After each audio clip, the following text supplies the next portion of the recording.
এসেছি জিলিপির রেসিপি। প্রথমে 1 কাপ চিনি নিয়ে নিয়েছি আর হাফ কাপ জল নিয়ে নিয়েছি। এখানে ফুড কালার দিয়ে দিলাম আর 3-4টে এলাচ দিয়ে ফুটিয়ে নিলাম।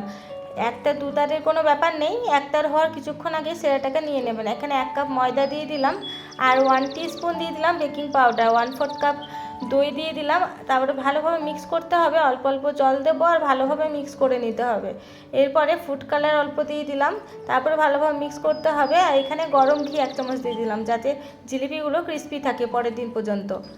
এই দেখুন ব্যাটারটা পুরো এরকম ঠিক হবে। তারপরে এখানে আমি ঘি নিয়ে নিয়েছি, ঘিটা গরম করে দিয়েছি। যে কোনো একটা প্লাস্টিক নিয়ে নেবেন, তারপরে এইভাবে ব্যাটারটা ভরে দেবেন। তারপরে প্লাস্টিকের কোণটা আপনাদের ইচ্ছে মতো কেটে নেবেন, যতটা মোটা বা বড় সাইজের জিলিপি করতে চান। তারপরে ইচ্ছে মতো সাইজ দিয়ে জিলিপিগুলো গরম তেলে ছেঁকে নেবেন। এদিক ওইদিক করে ছেঁকে নিয়ে চিনির সেরাতে দিয়ে দেবো। চিনির সেরাতে কিন্তু 1 মিনিটের কম পর্যন্ত রাখতে হবে, খুব বেশিক্ষণ রাখলে হবে না। তারপরে একটা স্টেনারে তুলে নেব। রেডি।